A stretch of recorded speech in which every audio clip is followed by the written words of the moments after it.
Aku mengerti perjalanan hidup yang kini kau lalui. Ku berharap meski berat kau tak merasa sendiri. Kau telah berjuang menaklukkan hari-harimu yang tak mudah. Biar ku menemanimu, membasuh lelahmu. Izinkan ku lukis senja, mengukir namamu di sana. Mendengar kamu bercerita, menangis tertawa. Bismillahirrahmanirrahim. Assalamualaikum warahmatullahi wabarakatuh. Waalaikumsalam warahmatullahi wabarakatuh. Sebelumnya saya ucapkan terima kasih kepada Bapak Kepala Sekolah karena telah memberikan kesempatan kepada saya untuk melakukan kegiatan aksi nyata modul 1.4, di mana ini merupakan salah satu program dari calon guru penggerak Angkatan 6 Kota Tasikmalaya. Dan selanjutnya saya juga mengucapkan terima kasih dan apresiasi yang sebesar-besarnya kepada Bapak dan Ibu guru hebat dari SD Sukarindi karena telah berkenan untuk menghadiri undangan dari saya untuk menyaksikan ya Bapak Ibu. Ini di sini saya tidak akan menggurui atau bagaimana, saya hanya akan berbagi pemahaman dan pengalaman saya tentang budaya positif, di mana materi ini dipelajari oleh saya dan teman-teman yang lain tentang budaya positif dalam lingkungan sekolah. Dan Bapak Ibu, untuk selanjutnya ini tidak usah diperkenalkan ya, karena Bapak Ibu sudah tahu. Ini saya ya, pasti saya ya, bukan yang lain. Nama sudah, saya memang guru kelas 4A dari SD Sukarindi dan saya merupakan CGP Angkatan 6 Kota Tasikmalaya. Dan Bapak Ibu, sebelum kita melanjutkan, saya mau menyodorkan dulu kesepakatan kita di forum pagi hari ini. Yang pertama, Bapak Ibu di sini silahkan serius tapi santai ya Bapak, jangan serius-serius amat gitu ya, santai. Yang kedua, semua orang Bapak Ibu yang ada di sini boleh berpendapat dan bertanya. Kalau bisa dijawab, saya akan menjawab. Kalau tidak, nanti saya akan minta bantuan juga kepada Bapak dan Ibu. Yang ketiga, Bapak dan Ibu berpartisipasi dengan gembira gitu ya Bapak Ibu. Jadi tidak diharapkan tidak ada yang menangis, yang bersedih, semuanya gembira untuk mengikuti forum ini. Yang keempat, Bapak Ibu boleh sambil ngemil ya. Ada konsumsi, nanti juga ada konsumsi lagi Bapak Ibu, mungkin sedang di perjalanan. Ya, supaya Bapak Ibu bisa bahagia dan merasa senang mengikuti forum ini. Kemudian yang kelima, Bapak Ibu, saya meminta kesediaan Bapak Ibu untuk direkam dan dipublikasikan nanti di medsos seperti itu. Bapak Ibu barangkali ada yang mau menambahkan? Tidak ada. Baik, kalau tidak ada kita lanjut ya Bapak Ibu.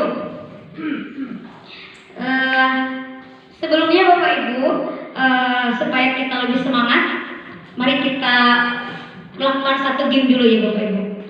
Kalau misalkan saya bilang semangat pagi, Bapak Ibu jawabnya pagi, pagi, pagi, luar biasa. Seperti itu ya Bapak Ibu. Baik, kita coba ya Bapak Ibu. Semangat pagi Bapak Ibu. Pagi, pagi, pagi, luar biasa. Luar biasa ya Bapak Ibu, terima kasih. Dan Bapak Ibu, konon katanya kalau kita menggosok-gosok tangan seperti ini, konon katanya saraf-saraf itu akan berfungsi lebih baik sepertinya, seperti itu. Sekarang mari kita coba ya Bapak Ibu. Kalau saya bilang gosok-gosok, Bapak Ibu silakan gosok-gosok. Nanti kalau saya bilang SD Sukarindi, Bapak Ibu bilang tepuk tangan, yes, yes, yes, seperti itu. Kita coba dulu ya Bapak Ibu. Gosok Bapak Ibu silakan. Gosok, gosok, gosok, gosok, gosok, gosok, gosok, gosok, gosok, gosok, gosok, gosok, gosok. SD Sukarindi? Luar biasa.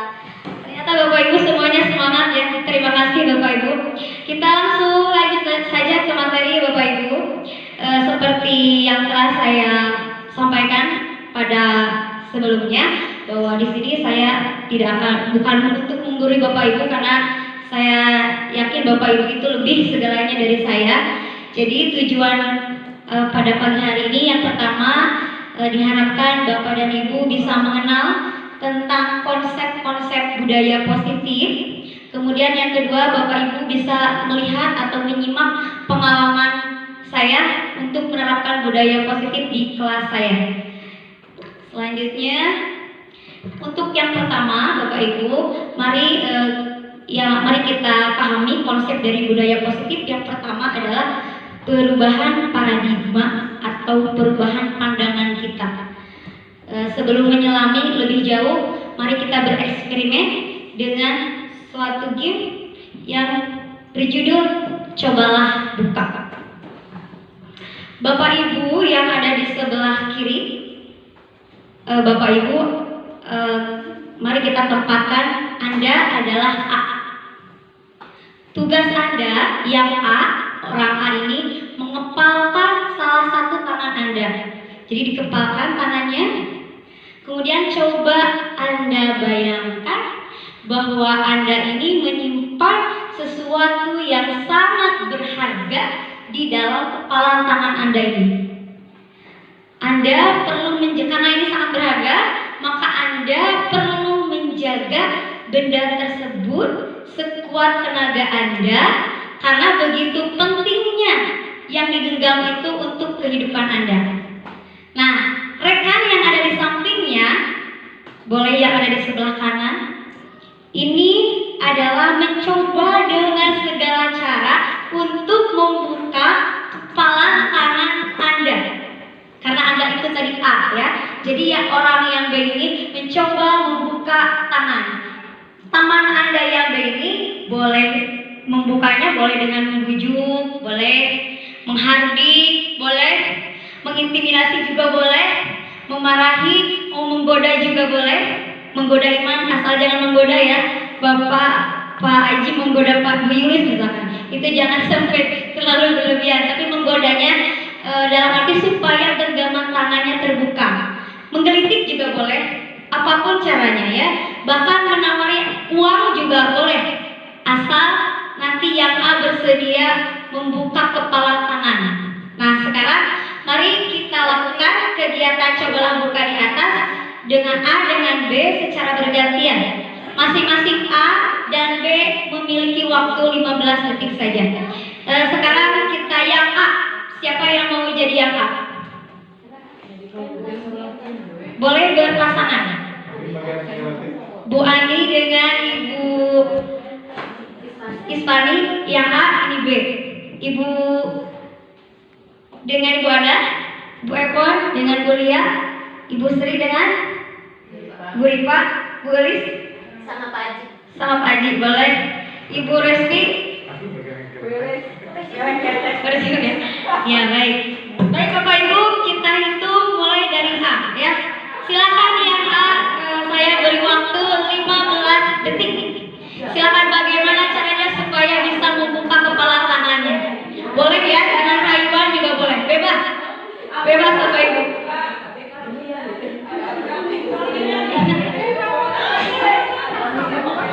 Jangan lagi membuka kepalanya. Silakan. Yang A harus memegang teguh. Yang B boleh membuka paksa juga boleh. Ya, baik Bapak Ibu, sudah baik. Sekarang gantian Bapak Ibu. Yang A dari B, yang B dari A. Silakan. 15 detik dari sekarang.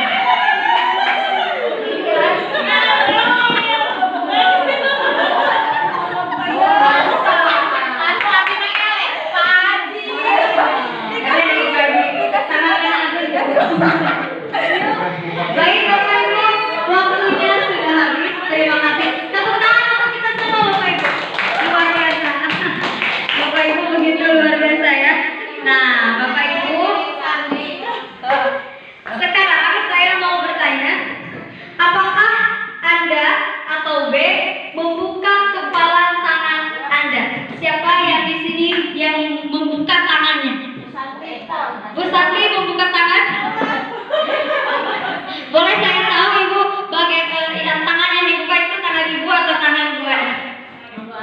tangan Bu Ada, dibuka. Ibu rela membuka tangannya? Bagaimana caranya Bu? Dengan cara diklik-klik Oh, diklik-klik sehingga ibu menyerah. Oke. Ada lagi yang membuka tangannya? Tidak ada. Siapa yang di sini? Jadi ada satu orang Ibu Ada. Beliau membuka kepala tangan karena diklik sudah tidak kuat ya sudah dibuka saja. Sekarang pertanyaan nomor 2. Apakah Anda atau B menutup kepala tangan Anda? Mengapa? Apa alasan Anda atau B tetap menutup kepala tangan Anda? Siapa yang di sini tetap menutup tangannya? Karena ada barang Banyak ya. Boleh Ibu tahu alasannya? Kan tadi dibilang kalau di A itu kan ada barang berharga. Betul. Iya. Jadi Ibu tetap teguh tidak akan memberikan. Tidak. Jadi meskipun rayuan Hardika ini tidak mempan ya Bu. Oh iya, terima kasih Ibu, luar biasa. Ada yang lain alasannya karena menurut Ibu Sri beliau ini memiliki sangat yang berharga sehingga tidak rela untuk diketahui oleh orang lain. Apakah ada alasan yang berbeda dari Bapak Ibu hebat sekalian? Sama? Sepertinya sama karena itu sangat berharga. Baik Bapak Ibu luar biasa. Nah Bapak Ibu, dalam kegiatan ini sesungguhnya siapa sih yang memegang kendali atau kontrol membuka atau menutup kepala tangan? Siapa Bu? Saya, diri sendiri atau orang lain? Diri sendiri. Saya yakin Ibu Ada juga. Saya membuka itu keputusan Ibu Ada. Saya mau menutup itu keputusan Ibu Ada juga. Ya, mau membuka, mau menutup Bapak Ibu itu adalah kontrol diri dari Bapak Ibu. Jadi yang mengontrol diri itu adalah diri sendiri, bukan orang lain. Saya yakin juga Ibu Ada mengapa membuka karena beliaulah yang mau ya udah saya buka. Berarti bagus. Nah betul Bapak Ibu. Itu karena saking sayangnya mungkin sama Ibu Santi ya. Ya udah deh Ibu Santi saya buka aja ya. Tidak apa-apa Ibu. Yang membuat keputusan membuka bukan Bu Santi tapi Ibu Ada. Mau membuka mau menutup adalah Bapak dan Ibu sendiri. Baik Bapak Ibu. Nah dari permainan tadi Bapak Ibu ini mengajak kita untuk mengenal konsep teori kontrol atau teori pilihan yang diungkapkan oleh Dr. William Glasser.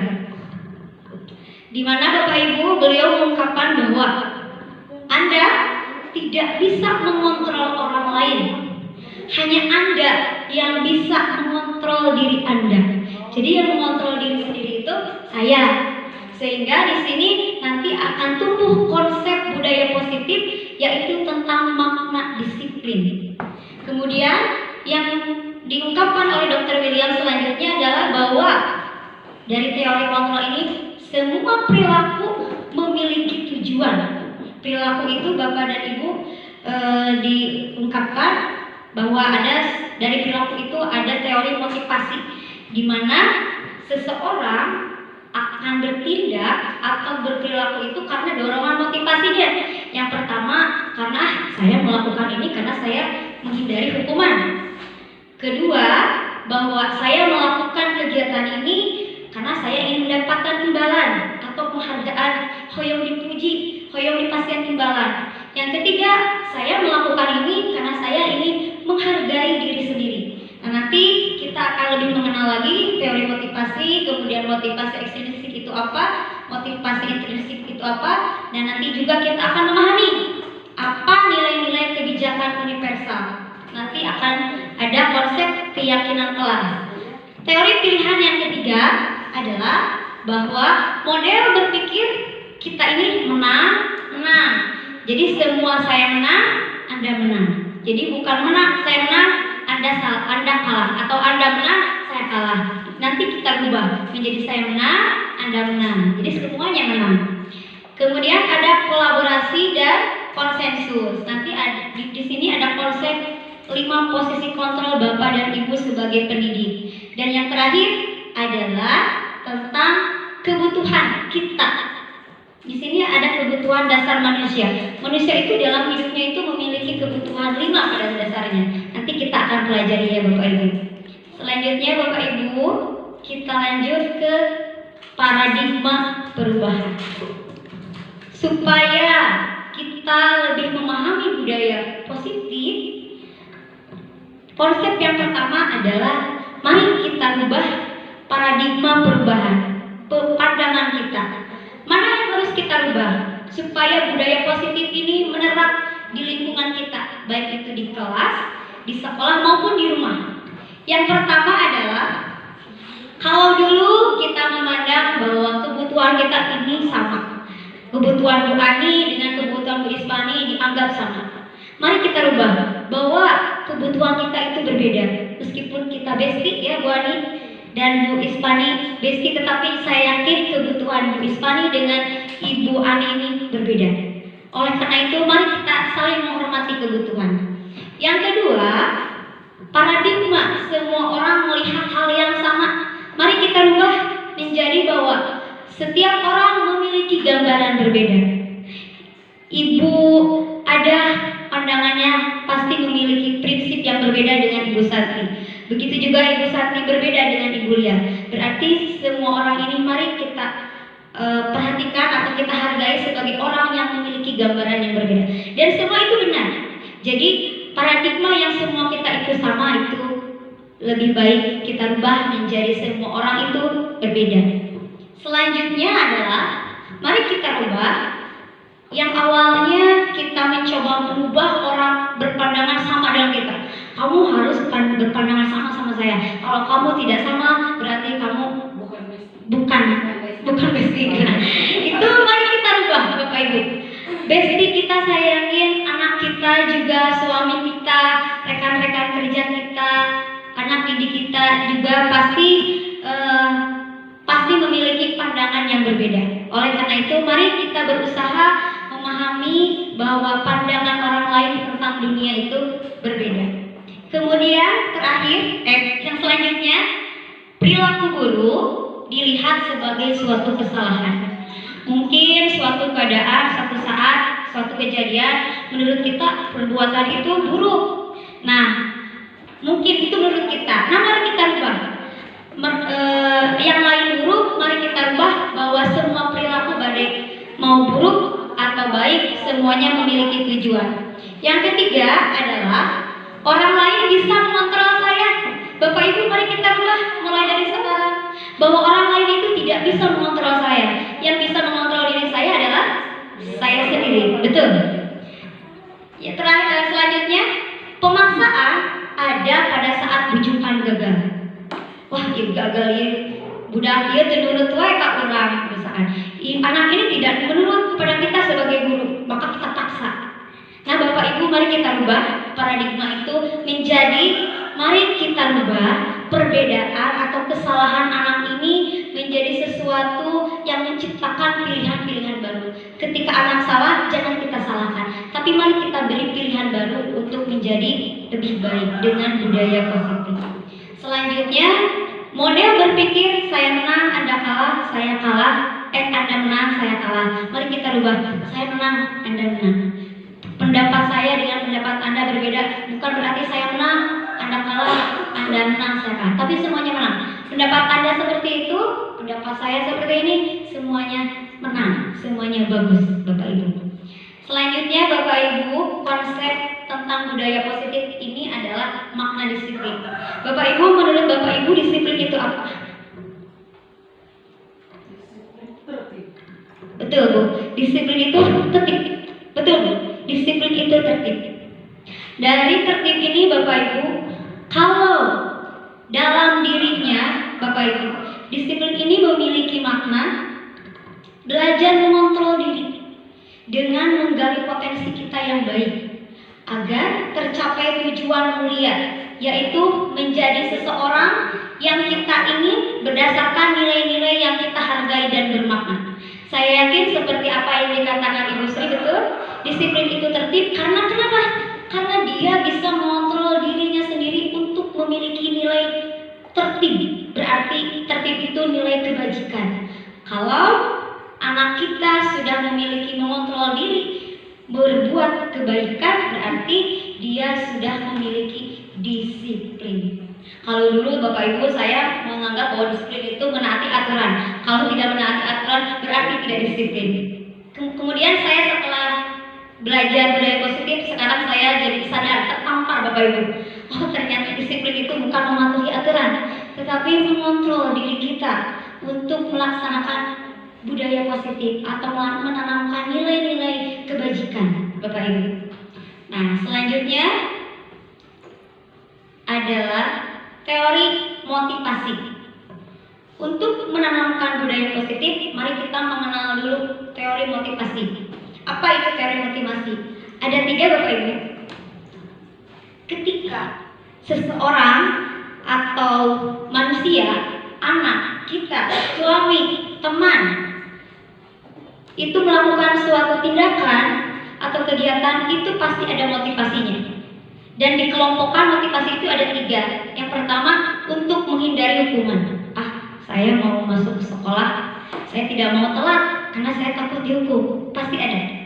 Yang kedua, Abi mah masuk atau ke sekolah itu pagi-pagi karena saya ingin dihargai nanti oleh bapak kepala sekolah atau guru saya. Wah kamu terhebat di kelas. Nah itu berarti anak tersebut motivasinya adalah karena dia ingin dihargai. Itu tidak apa-apa Bapak Ibu, karena motivasi itu ada beberapa.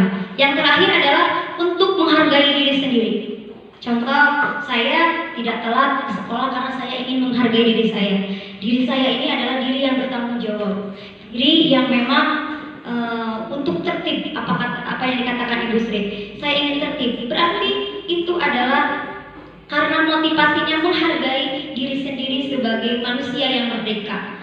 Karena manusia yang merdeka itu bukan berarti malas-malasan atau diam aja ya Bapak Ibu, tapi merdeka itu dia bisa berdiri sendiri dengan kakinya. Tidak terlalu, kita memang membutuhkan orang lain, tapi jangan selalu diatur oleh orang lain atau apa-apa butuh orang lain. Mari kita belajar untuk berdiri diri sendiri dulu. Nah itu yang namanya merdeka Bapak Ibu.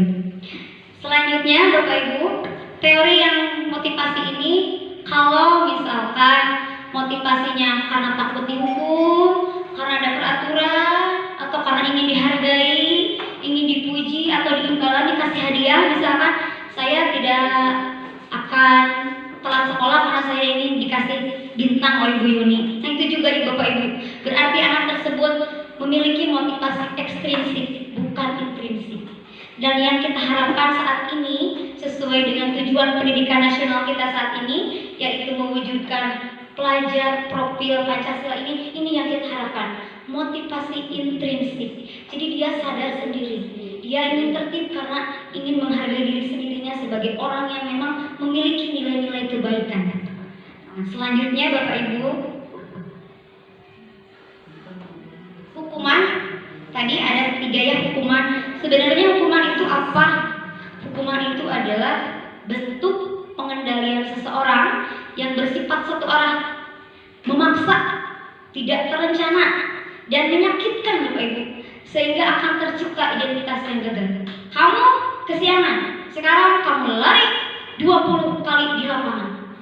Anak itu pasti gagal, saya sudah kesiangan dan saya ternyata dihukum. Berarti identitas anak itu gagal. Oh, saya ternyata orang yang gagal. Itu adalah akibat dari hukuman Bapak Ibu.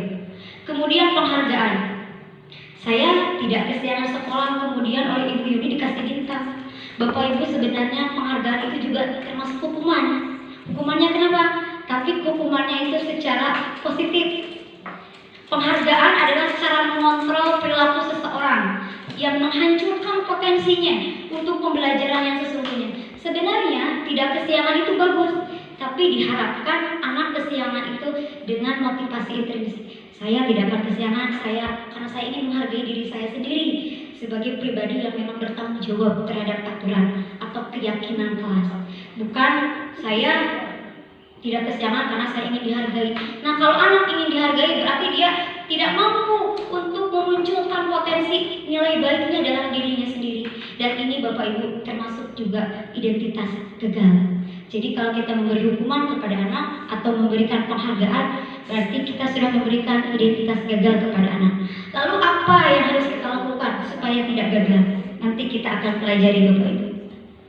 Selanjutnya Bapak Ibu, ini tadi sudah ya Bapak Ibu, ada motivasi intrinsik, ada motivasi ekstrinsik.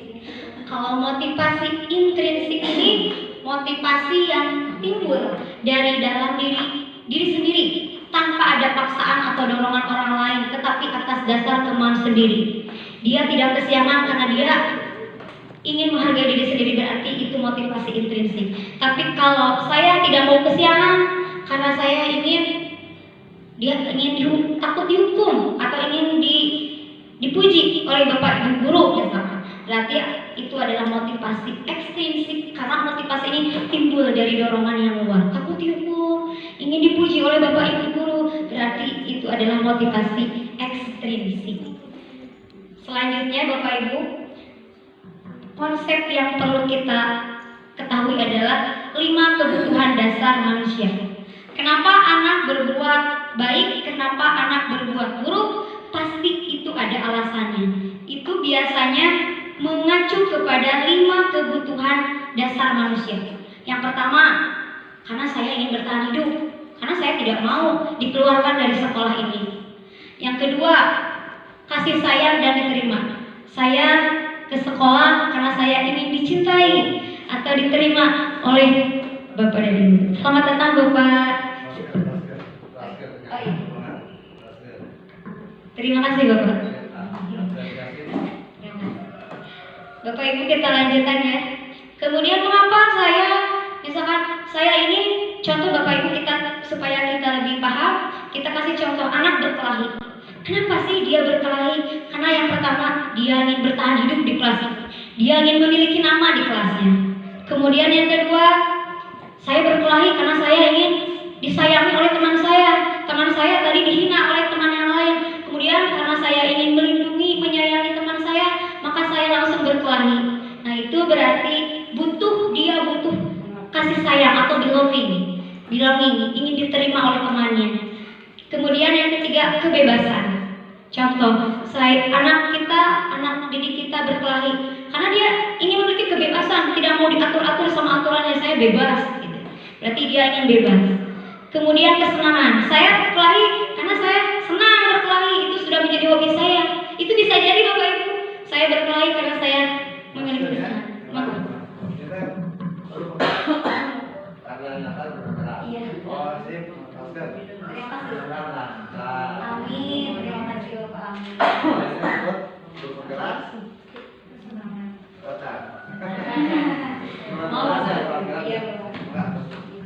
Dan yang terakhir bapak ibu, anak didik kita mungkin saja berkelahi karena dia ingin penguasaan, dia ingin menjadi orang yang paling hebat di kelasnya. Saya lah yang berkuasa atas kelas saya, mungkin saja itu.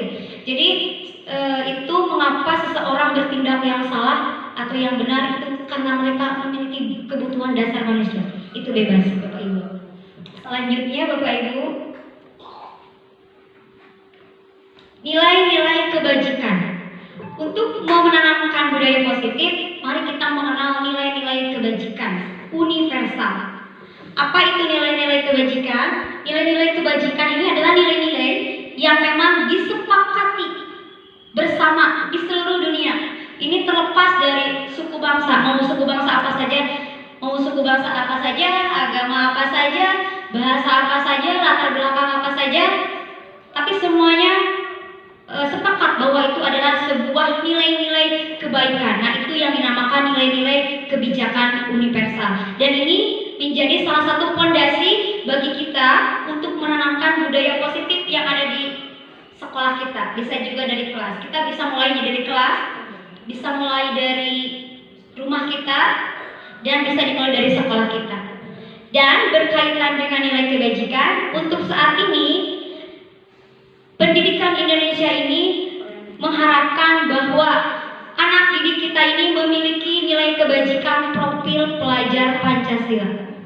Seperti Bapak Ibu ketahui, saya yakin Bapak Ibu sudah paham tentang profil pelajar Pancasila, mulai dari beriman, mandiri, bernalar kritis, berkebinekaan global, bergotong royong, dan kreatif.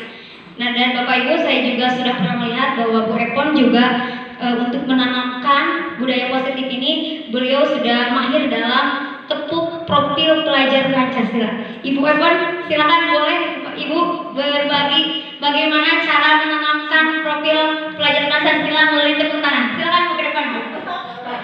Ini beliau sudah terbiasa ya Bapak Ibu. Silakan Ibu. Silakan Bu. Tepuk profil Pancasila seperti itu ya Bu ya.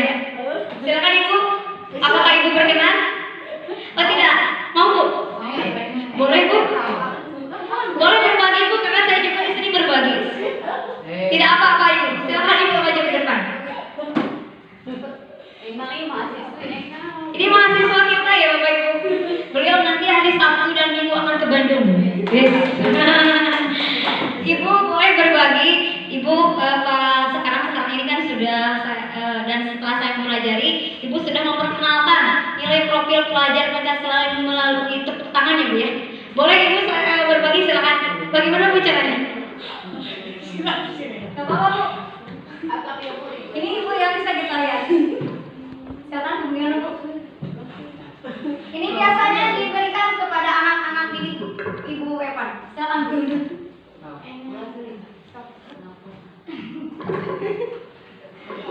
Assalamualaikum warahmatullahi wabarakatuh. Waalaikumsalam warahmatullahi wabarakatuh. Tenang Bu, bergemis suami tampu. Silakan Bu. Pada senang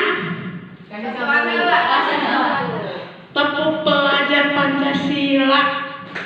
Pancasila berbineka, mandiri, kritis, kreatif, jadi pelajar Pancasila, merdeka pelajar. Mengerti sesama? Sekali lagi boleh Bu, silakan. Boleh saya ini pegang, Ibu silakan praktekkan. Tepuk pelajar Pancasila.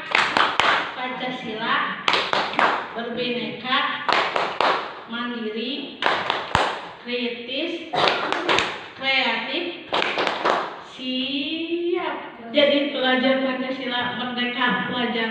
Ya, terima kasih Ibu, mari kita beri tepuk tangan. Luar biasa ya, Bang Ibu ini sudah mempraktekkan budaya positif untuk anak, yaitu supaya anak itu senang dengan tepuk tangan. Baik Bapak Ibu, sebelum kita lanjutkan ke materi selanjutnya, Bapak Ibu kita ice breaking dulu ya. Ice breakingnya seperti ini Bapak Ibu. Permainan gajah dan semut. Ini pasti sudah ada yang bisa ya? Kalau gajah itu bagaimana Ibu bentuknya? Besar, betul. Kalau semut kecil. Nah supaya kita lebih fokus Bapak Ibu, contoh gajah besar, tapi tangannya tunjukkan kecil. Kalau saya bilang misalkan semut, Bapak Ibu berarti kecil, tapi tangannya besar. Bisa dipahami Bapak Ibu? Siap. Siap ya Bapak Ibu. Sekarang saya gajah semut, gajah semut, gajah semut, gajah semut, gajah besar. Tuh, fokus ya. Saya juga tidak fokus belum. Betul apa salah? Selanjutnya gajah semut, gajah semut, gajah semut, gajah besar.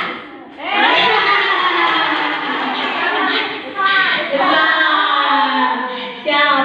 Gajah semut, gajah semut, gajah semut, gajah semut. Semut Ibu kecil. Iya. Fokus sekali Ibu ini ya. Gajah semut, gajah semut, gajah semut, gajah semut, gajah semut. Betul Bapak Ibu. Semut kecil.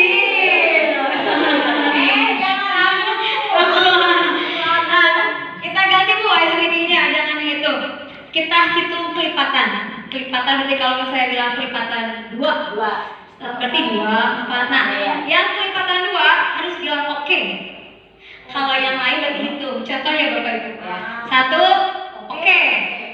3 oke. 5 4 yang bilang oke. Diulang. 1 ini 2. Karena 2 ini kelipatan 2. Berarti harus bilang oke. Jangan bilang oke, jangan bilang 2. Oke. Kalau 1 bilang 1. Kalau 2 oke, karena kelipatan 2.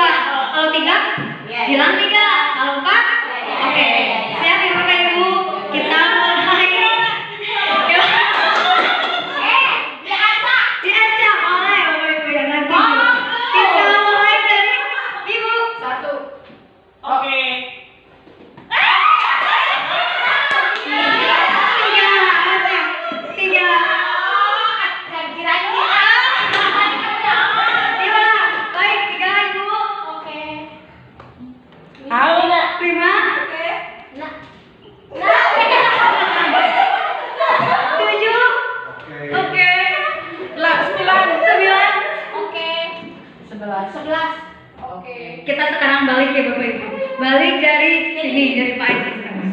Satu.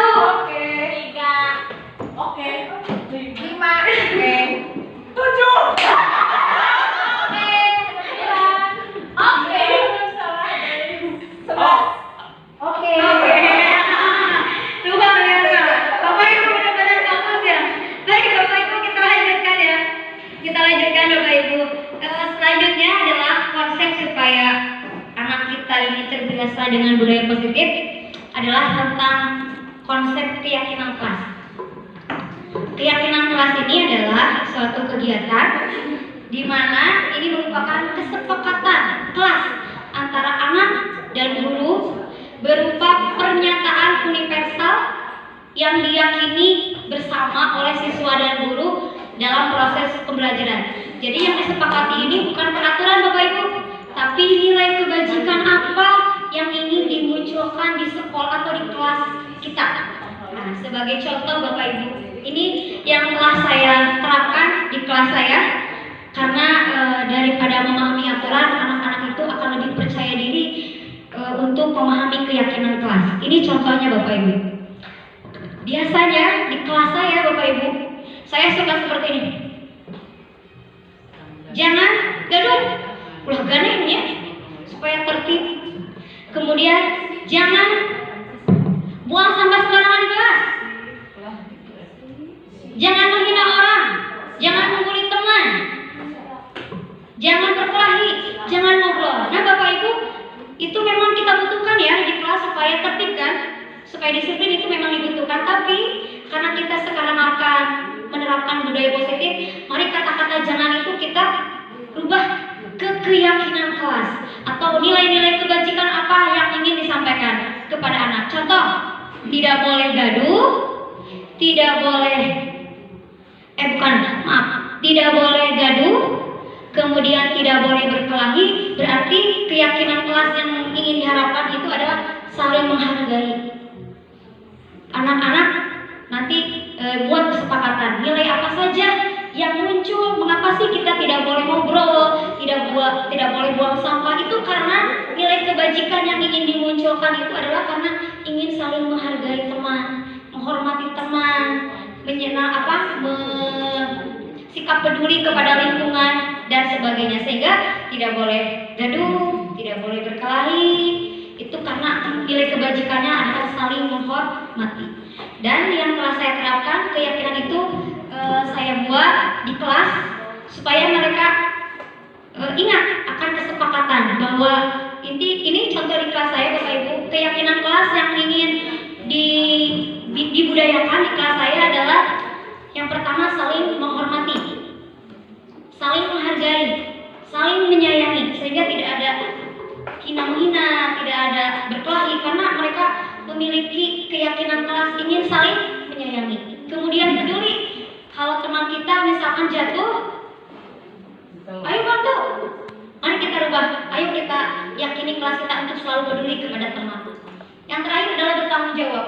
Itu mau PR, mau berkelahi, tidak mengerjakan PR, tidak kemudian berkelahi, itu nilai yang kita tanamkan adalah supaya mereka menjadi insan yang bertanggung jawab. Nah ini yang kita tanamkan kepada anak.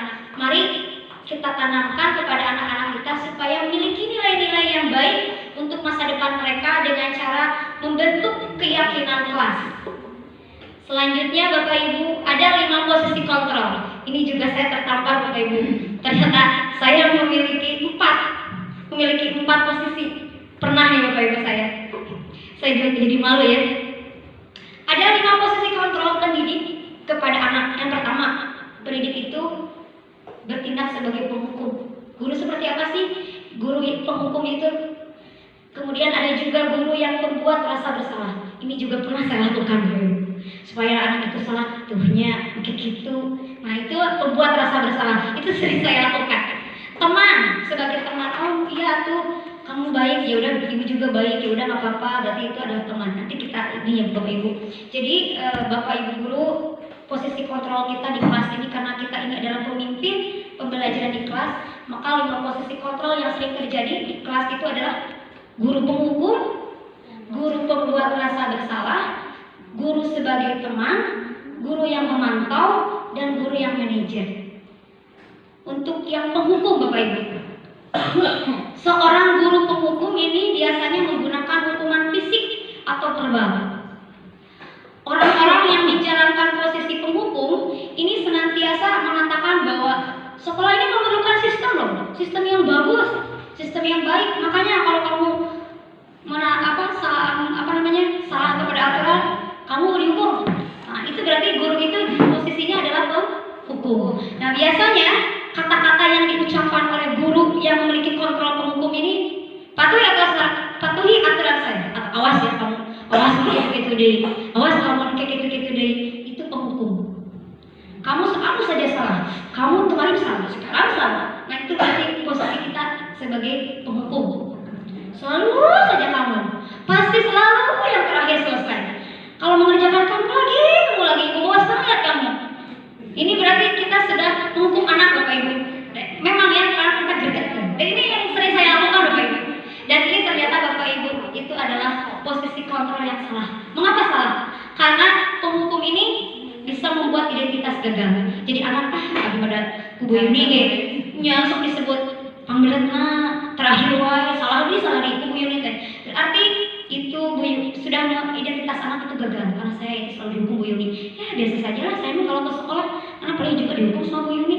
Itu berarti kita kalau penghukum Bapak Ibu nanti dalam waktu yang jangka panjang maka akan membentuk identitas gagal. Selanjutnya, pembuat merasa bersalah. Saya juga sering dulu seperti ini, salah terus. Pembuat merasa bersalah. Pada posisi ini biasanya guru akan bersuara lebih lembut ibu, tapi menyakitkan gitu ya. Nyakit. Pembuat merasa bersalah akan menggunakan keheningan. Diam, anak sana diam. Yang membuat orang lain merasa tidak nyaman. Repe, kunang Bu Yuni repe, pasti anak-anak seperti itu. Duh, Bu Yuni si repe, duduk. Nah itu berarti guru itu sudah mengontrol anaknya supaya mereka merasa bersalah tuh habis lakunya ini repe. Nah itu Bapak Ibu berarti kontrol kita sebagai pendidik adalah pembuat merasa bersalah. Dan kata yang sering diucapkan oleh guru yang selalu menjadi pembuat merasa bersalah adalah, anak-anak ibu sangat kecewa dengan sikap kalian hari ini. Gimana sih kalian ini? Berapa kali sih ibu harus memberitahu kamu atau memberitahu kalian? Gini lagi. Kelasnya selalu saja gaduh. Gimana coba kalau orang tua kamu tahu kalau kamu selalu gaduh di kelas? Nah, kumaha tuh anak-anak senang berpikir dan jadi merasa bersalah. Akhirnya anak, oh ya udah tuh saya tidak gaduh lagi. Tapi Bapak Ibu, apa yang kita lakukan itu ternyata salah juga. Tidak boleh menjadi pembuat merasa bersalah. Contoh ini Bapak Ibu, nada suaranya memelas, halus, sedih. Ini guru-guru yang tipe-tipe pembuat merasa bersalah. Saya juga sering Bapak Ibu. Adik, kamu ini bagaimana ya? Kamu sudah berjanji dengan ibu tidak akan terlambat lagi. Kamu kenapa ya? Senang sekali mengecewakan ibu. Ibu benar-benar kecewa sama kamu. Ibu kecewa banget nih. Nah, berarti anak itu, oh saya ternyata salah. Nah, guru seperti itu berarti dia posisi kontrolnya Bapak Ibu sebagai pembuat merasa bersalah. Kemudian ada juga posisi guru sebagai teman. Seperti apa Bapak Ibu? Posisinya. Nah ini, guru yang sebagai teman ini posisinya tidak akan menyakiti murid Bapak Ibu. Bagus, murid salah dimaafkan. Abi, sama ibu. Teman, ya udah deh, kamu contoh Bapak Ibu kata-katanya. Ayo bantulah, demi Bapak ya, kamu jangan gaduh lagi ya. Demi ibu ya, kamu jangan gaduh lagi, jangan berkelahi lagi ya. Karena Bapak Ibu contoh anak saya juga ada ya. Salah satu murid saya juga, demi ibu ya, kamu jangan gitu lagi. Berarti saya, itu posisi saya adalah sebagai teman. Ya sudah, kali ini tidak apa-apa, ibu maafkan. Nanti ibu kamu bereskan ya. Sudah kamu duduk sudah. Nah itu Bapak Ibu berarti posisi kita adalah sebagai kontrol. Nah ini contoh salah satunya. Adik, ayolah, bagaimana sih kamu? Kemarin kamu sudah janji ke ibu kan? Kenapa sekarang terlambat lagi? Ya sudah, tidak apa-apa. Sana duduk. Nanti Bapak guru bantu ya. Kamu kamu tadi ketinggalan nanti bantu. Nah berarti itu adalah posisi kita sebagai teman. Selanjutnya pemantau. Ini juga saya juga. Ternyata saya banyak salahnya Bapak Ibu. Memantau itu seperti apa? Memantau berarti kita mengawasi anak Bapak Ibu. Pada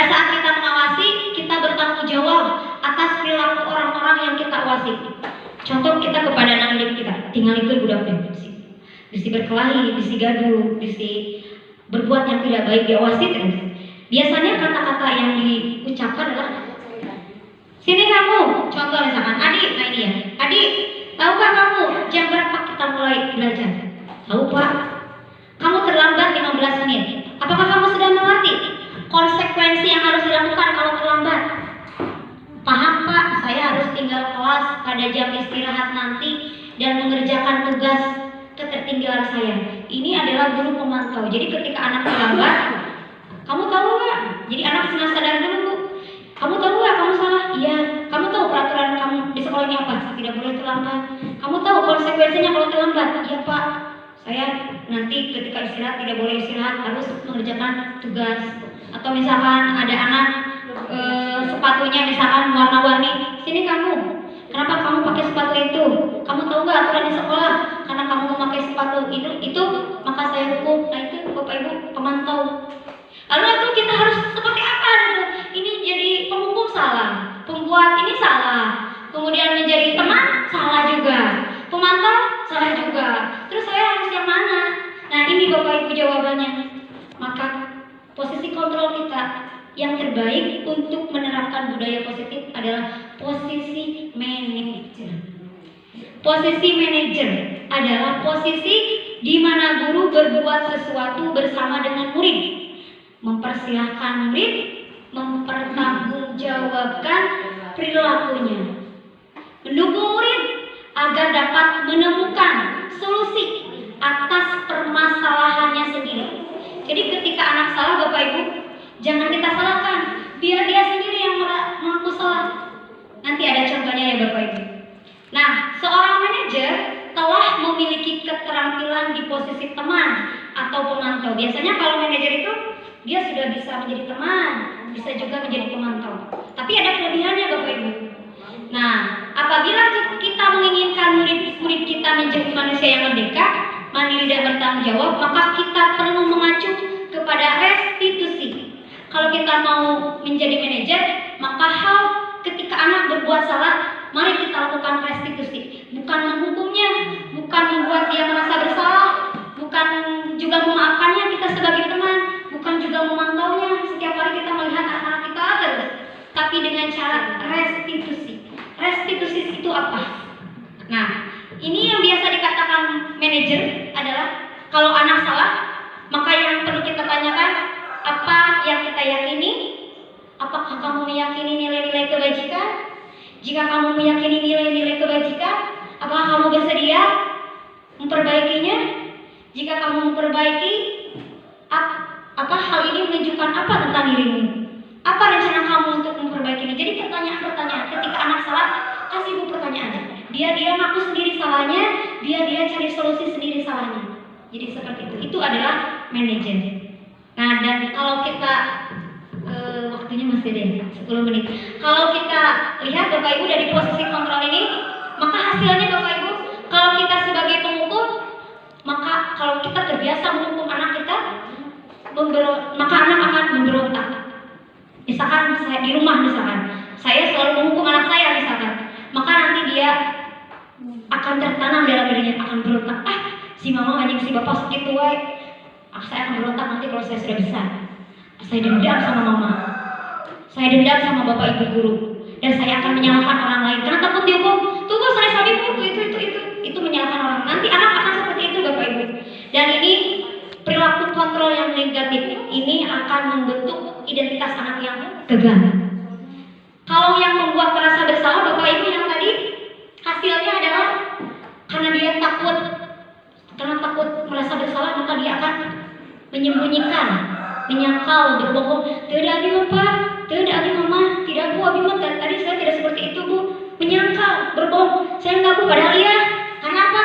Karena dia tidak mau menjadi bersalah. Kalau kita berposisi sebagai teman bapak ibu itu bagus, tapi hasilnya ketergantungan. Contoh, kubu Yuni mah sok bager, kubu Adam sok bager, pamitra ngerjakan PRT, terus nyatu sok calik, kekedahan, tadi hukum mah sok calik, tidak diapa-apain karena misalkan gurunya sebagai teman. Nanti apa yang terjadi ketika ibu Adam tidak ada, maka anak tersebut tuh ibu Adam mah ulah bisa mau dihukum, untuk ibu Adam mah bisa minta bantuan ke Bu Adam. Nah itu berarti anak sudah ketergantungan. Dan Bapak Ibu sebenarnya kita sebagai teman itu bagus, tapi gagal Bapak Ibu, karena dia akan selalu tergantung kepada kita. Bagaimana kalau anak itu lulus? Bagaimana kalau pindah kelas? Maka kan kalau tergantung kepada salah satu guru juga tidak baik. Dan juga saya juga pernah seperti ini Bapak Ibu, ada anak didik saya yang tergantung sama saya, tidak mau sama guru lain. Nah berarti saya gagal. Kemudian pemantau. Kalau pemantau, wah Bu Yuni selalu dipantau nih, maka apa yang akan terjadi hasilnya? Menyesuaikan, tidak diawasi.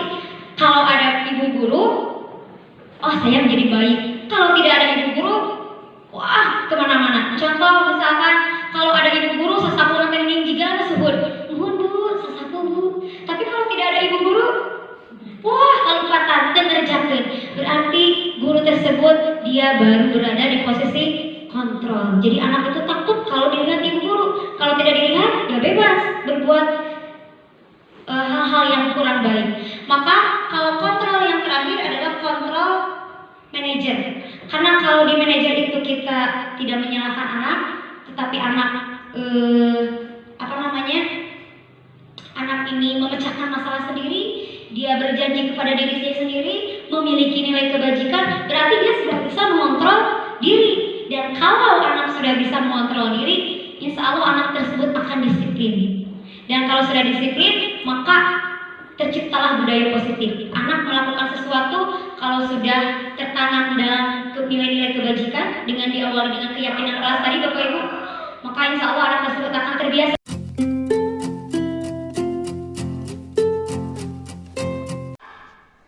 Biar anak kita kasih pertanyaan ya Bapak Ibu, kalau restitusi kita kasih pertanyaan sampai dia paham dengan kesalahannya. Setelah paham kesalahannya, baru kita ajak dia untuk memperbaikinya. Nah, ini Bapak Ibu, apa bedanya hukuman, konsekuensi dengan restitusi? Kalau hukuman Bapak Ibu, ini pasti menyakitkan, ini tidak nyaman bagi anak. Kalau yang dihukum berarti korbannya nanti mendapatkan keadilan.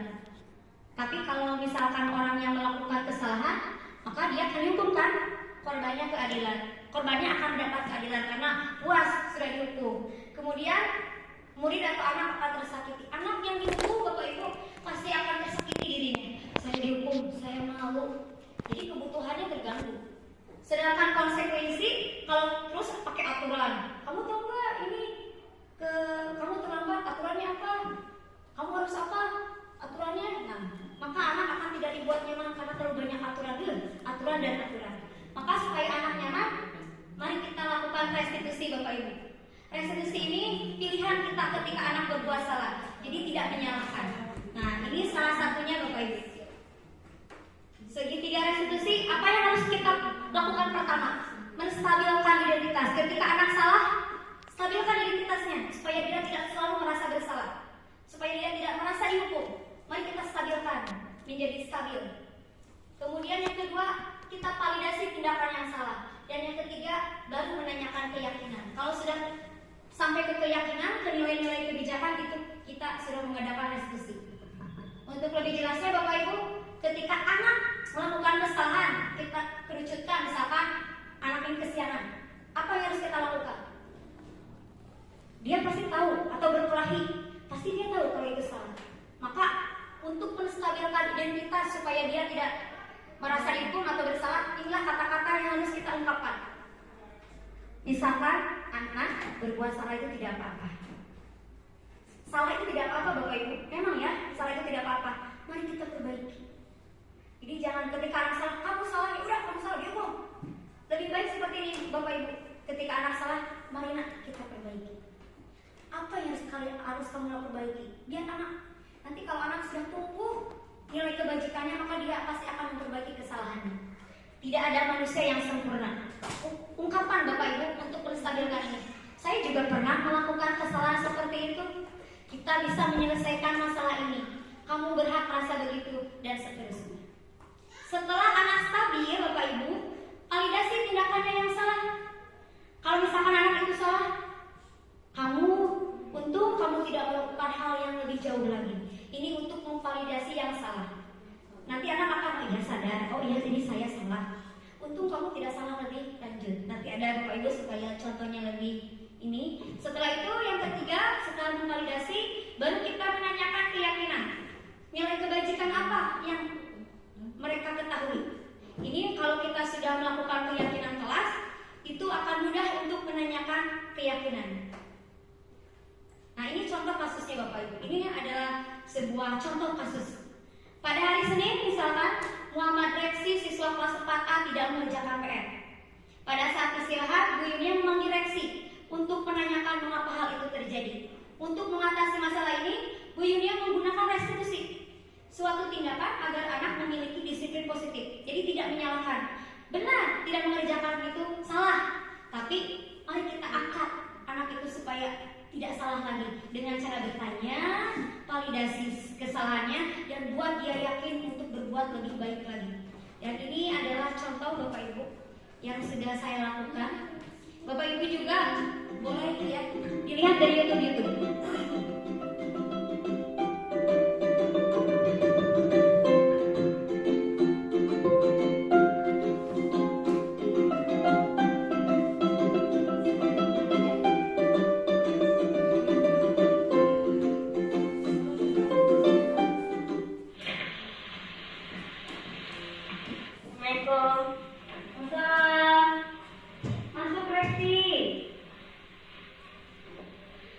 Silakan duduk Reksi.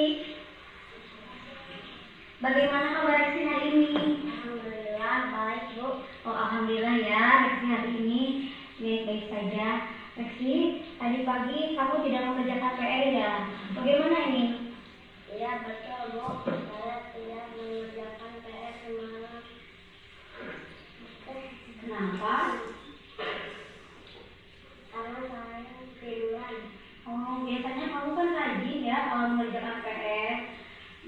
Kamu pasti punya alasan kenapa kamu bisa sampai ketiduran. Apa alasan Reksi sampai bisa ketiduran seperti itu, Mama? Iya Bu, karena saya terlalu capek bermain dengan teman. Oh, bermain dengan teman. Pasti kalau bermain dengan teman sangat menyenangkan ya Reksi ya? Iya Bu, saya sama senang sekali. Ibu juga kalau bermain dengan teman, hati ibu selalu merasa senang. Untungnya Reksi tidak sampai lupa sekolah ya Reksi ya. Terus bagaimana dengan PR kamu? Iya Bu, saya salah. Saya tidak mengerjakan PR. Seharusnya saya mengerjakan PR. Apakah tindakan Reksi ini sudah sesuai dengan keyakinan kelas kita Reksi? Belum. Keyakinan kelas mana yang perlu kamu tindakan? Bertanggung jawab Bu. Saya tidak bertanggung jawab terhadap diri saya sendiri. Iya betul. Apakah kamu bersedia untuk memperbaikinya? Ya, saya bersedia Bu. Bagaimana kamu cara memperbaikinya? Saya akan mengerjakan PR terlebih dahulu sebelum bermain. Ibu bangga dengan sikap Reksi seperti ini. Masa depan seperti apa yang Reksi harapkan kalau Reksi memiliki sikap bertanggung jawab? Saya ingin menjadi manusia yang memiliki bertanggung jawab. Nah, Bapak Ibu sampai sini dulu supaya waktunya tidak banyak. Supaya ini ya, Bapak Ibu sudah lelah ya. Bapak Ibu, nah ini itu contoh restitusi. Memang Bapak Ibu restitusi ini memang memerlukan waktu yang lama. Kalau pengen mah cukup lah, udah kayak senang bersalah, senang. Ini kamu yang jangan PR ya? Kamu ini selalu tidak menjalankan PR. Pengennya seperti itu Bapak Ibu. Tapi karena kita disesuaikan dengan tujuan pendidikan nasional untuk profil pelajar Pancasila, mari kita berusaha setahap demi setahap dengan cara melakukan restitusi ketika anak melakukan kesalahan. Selanjutnya Bapak Ibu, itu mungkin yang bisa saya sampaikan. Terima kasih dan salam dan bahagia. Bapak Ibu silakan, mungkin ada yang mau bertanya. Ibu. Jangan pakai. Oh, jangan pakai mic, ya Bapak. Silakan Bu. Kan gini, kalau anak yang tidak mengerjakan PR, saya suka menghukumnya dengan cara membuat penghapus. Nah, itu termasuk gimana? Baik atau restitusinya yang kayak gimana? Terima kasih Ibu, luar biasa pertanyaan dari Aku mengerti perjalanan hidup yang kini kau lalui. Ku berharap meski berat kau tak merasa sendiri. Kau telah berjuang menaklukkan hati. Ya betul. Bapak Ibu ada yang mau menjawab? Tidak ada. Saya akan mencoba menjawab Ibu. Betul Bu, kadang kita gergetan sama anak yang memang tidak suka mengerjakan PR. Ini udah dikasih tahu, masih aja gitu. 10 kali, 20 kali, 30 kali mungkin seperti ini. Seperti itu. Ya udah kalau gitu terus aja dia panggil, kita restitusi sampai dia sadar Bu. Terus aja kita restitusi setiap hari. Gak apa-apa Bu, karena itu adalah perjuangan untuk anak didik kita. Kita terus restitusi supaya dia menyadari bahwa itu adalah salah. Jadi restitusi itu ketika anak salah, mari kita biarkan anak itu merasa bersalah sendiri. Terus nanti kan kalau direstitusi nanti anak kita tanya, terus kamu gimana nih kalau tidak mengerjakan PR terus menerus? Pasti dia memiliki harga diri Bu. Wah saya malu sama teman-teman gak? Berarti dia pasti malu. Kalau anak sudah direstitusi, insya Allah Ibu anak itu akan memiliki kesadaran. Dan memang ini memerlukan waktu yang lama, jadi kesabaran. Dan saya berbicara di depan seperti ini bukan berarti saya bisa Bapak Ibu, tapi saya juga sedang belajar. Karena saya jujur Pak, saya juga posisinya penghukum ya, suka menerapkan anak merasa bersalah ya. Kadang menjadi teman, kadang menjadi pemantau. Dan saya mencoba untuk berusaha sedikit demi sedikit. Mudah-mudahan jawaban dari saya tidak cukup ya. Ibu bisa melihat dari platform Merdeka, Bapak Ibu bisa dari YouTube, itu banyak cara restitusi. Karena anak di kelas kita ini berada di Wiraga dan Wirahma, pasti mereka sedang mencoba bergerak, mencoba berpikir. Kadang anak-anak suka berkelahi, tapi 2 menit 3 menit baik lagi. Ya, itu anak SD. Nah, disinilah posisi kita sebagai manajer diperlukan. Jadi ketika anak salah, kita direstitusi saja. Kasih tahu anak supaya yakin akan nilai-nilai kebajikan. Bagaimana Ibu? Kan udah semester ini, tapi anak belum sadar-sadar. Iya. Jadi masih sulit itu anak. Betul. Tapi Ibu mau mencoba restitusi? Ya dong. Iya. Terima kasih. Betul. Harus. Cuma masalahnya anaknya kayaknya kalau harga dirinya ada. Ada. Harga diri ada, tapi usaha untuk memperbaiki, untuk ada harga dirinya bisa laku itu nggak ada. Nah, makanya Bu, mari kita harga dirinya kita tingkatkan Bapak Ibu. Ketika anak memiliki kelemahan dan kelebihan, kita munculkan kelebihannya. Supaya kalau misalkan tadi Ibu katakan bahwa dia itu memiliki aset harga dirinya gitu. Kita munculkan harga diri supaya dia malu sendiri. Tapi bukan kita yang menyalahkan, biar dia sendiri yang oh iya saya malu, makanya saya nanti akan mengerjakan PR. Ini itu yang dimunculkan Bu. Biarkan harga dirinya tinggi, tapi dengan cara kalau harga diri yang bagus, maka nilai kebajikan yang kamu munculkan juga harus yang bagus. Masa kamu ingin dihormati tapi kamu yang gitu, gimana coba? Pasti anak itu punya harga diri akan menjawab bahwa dia akan menjadi lebih hebat dan menjadi pribadi yang memiliki nilai kebajikan. Karena Bapak Ibu, seyogianya setiap manusia pasti menginginkan dirinya menjadi diri yang lebih bagus. Betul.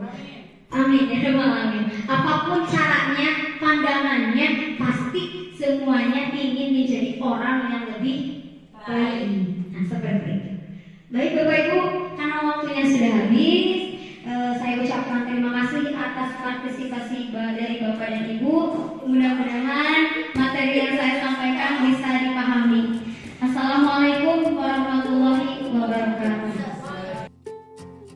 Aku mengerti perjalanan hidup. Assalamualaikum warahmatullahi wabarakatuh. Perkenalkan, nama saya Rizky Redianti Mahestin dari SD Sukarindik. Rekernya dari Bu Yunia Rahmawati. Saya mengajar PJOK.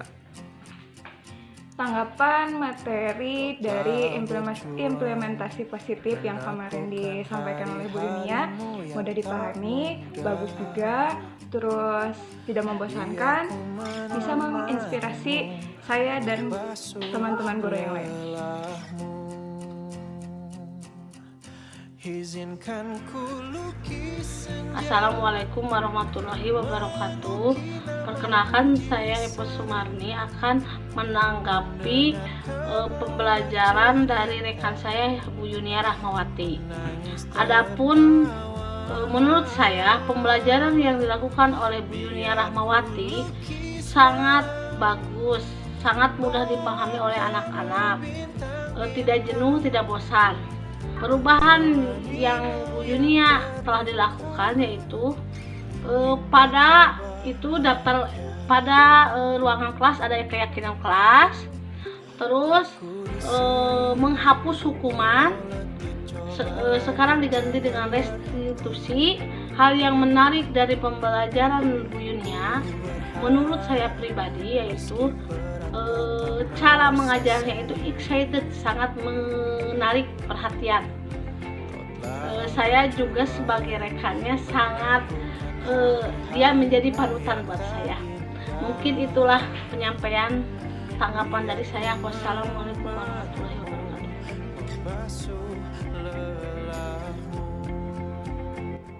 Kenalkan, nama saya Khayla Nur, kelas 4. Pengalaman saya belajar dengan Bu Yunia, saya sangat senang. Materi pembelajaran yang Bu Yunia berikan adalah sangat mudah dan dipahami. Pembelajaran Bu Yunia adalah sangat menarik. Yang paling saya sukai dari pembelajaran Bu Yunia, 1. Lebih mudah dipahami, 2. Gampang, 3. Suka permainan dan gak bosan. Sekarang di kelas saya tidak ada hukuman dan ribet, tapi ada keyakinan kelas dan saya lebih percaya diri.